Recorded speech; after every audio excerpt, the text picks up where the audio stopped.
গত শনিবার উইকেন্ডে 8ই আগস্ট 2026 সকালবেলা ঘুম থেকে উঠে, আমার ছুটির দিন, তো ঘুম থেকে উঠে টিভি দেখছি। একটি ট্রাভেল ভিডিও দেখলাম যে একটি কাপল, ওরা শিলিগুড়ি থেকে রোহিণীতে ঘুরতে গিয়েছে। হঠাৎ করে মনে হলো চলো আমরাও যাই। তো যেই বলা সেই কাজ, তারা সাথে সাথে আমাদের যে ভাই কর্ণকে ফোন করলাম, সে চলে আসতে রাজি হলো।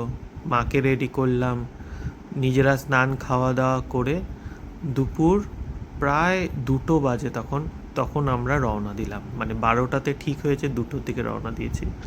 শিলিগুড়ি ক্রস করে সে প্রচণ্ড বৃষ্টি।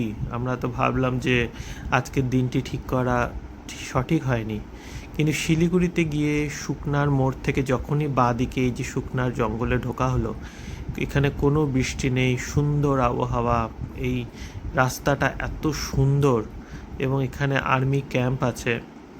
এটি মিরিক যাওয়ার রাস্তা, আবার এদিক দিয়ে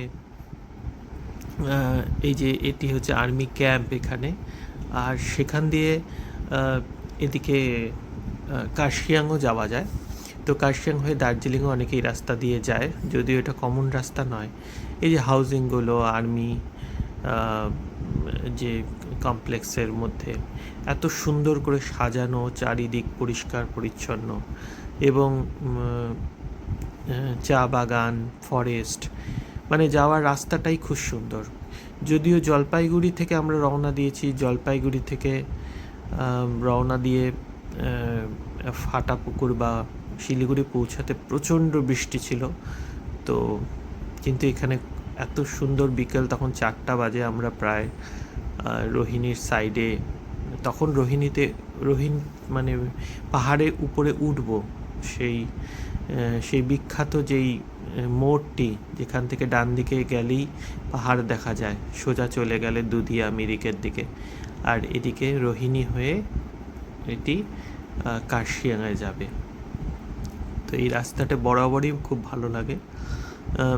অনেকের ক্ষেত্রে নতুন, বা অনেকের অনিন্দিতা বা মার ক্ষেত্রে, বা আমাদের যে সাথে যে ভাইটি চালাচ্ছিল কর্ণ, তার ক্ষেত্রেও এই জায়গাটি প্রথমবার দেখা। তো যাওয়ার রাস্তাটা এত সুন্দর, এবং এখান থেকে পাহাড় শুরু হবে আর একটু পরে।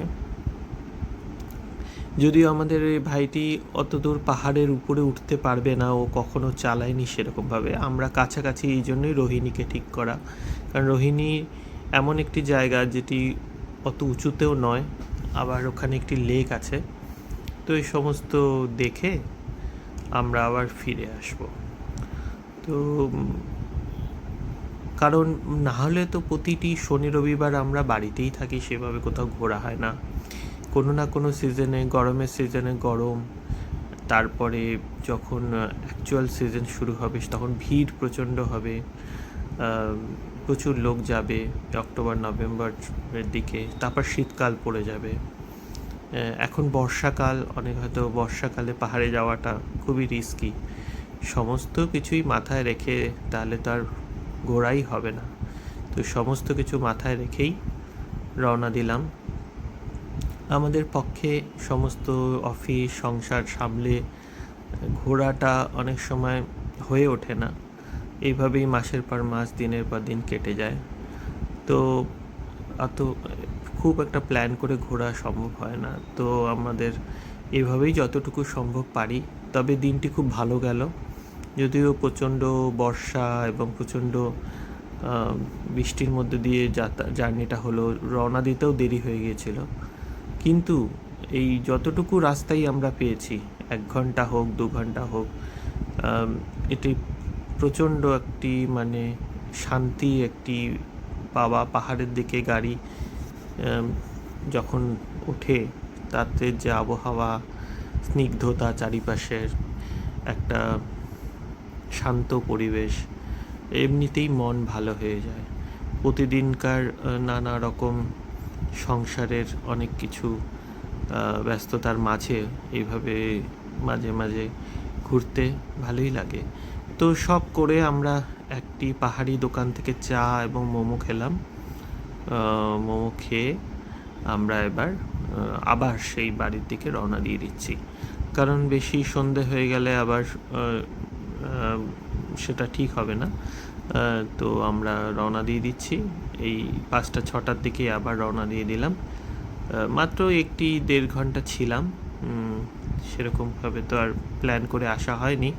যাই হোক, যতটুকু সময় আসা হয়েছে বেশ আনন্দে দিনটি কাটলো করে আমরা এই ফিরে আসছি আবার সেই রোহিণী ফরেস্টের দিকে, শুকনার ফরেস্টের দিকে নেমে যাচ্ছি। তখন সূর্যাস্ত হবে এবং রাস্তাটি অপূর্ব দেখাচ্ছে আকাশ এবং চারিপাশের পরিবেশ। এই করে আমাদের দিনটি সুন্দরভাবে কাটলো।